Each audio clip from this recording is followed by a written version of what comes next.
part of a church, you are part of this church, that you will wholeheartedly, ito ang prayer natin, and fully engage in the life of the church and participate in it.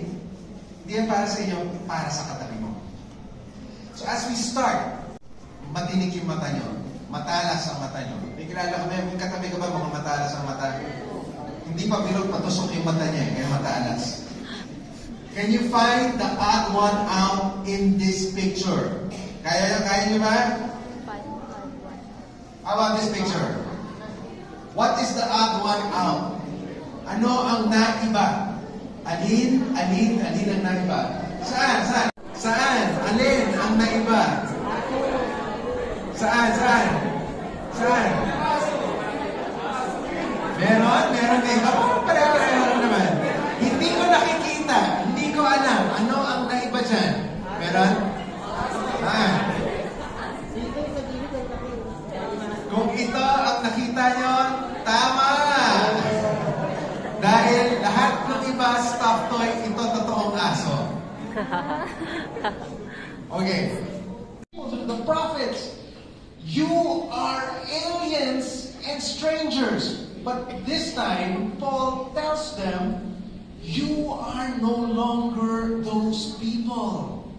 You are no longer strangers and aliens. What does that mean when Paul was saying that? To be called an alien, a stranger, means you are marginalized, echapuera. You are, you know that term, second-class citizen?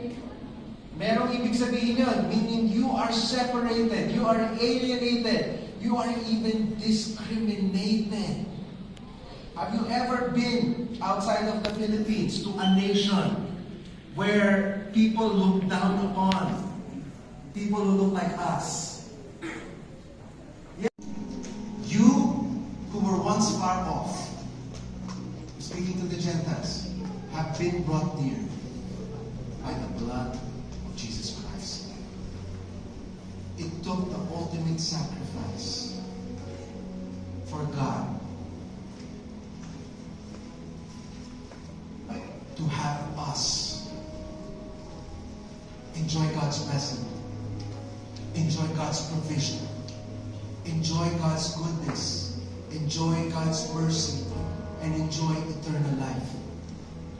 Yes, it's free, but it came with a price. And I hope we don't take that price that God paid through the sacrifice of His Son for granted. We can say, yes, I want to be part of God's household. Yay! But know that Jesus Christ's blood was spilled for you. You're joined with others as part of God's house to grow.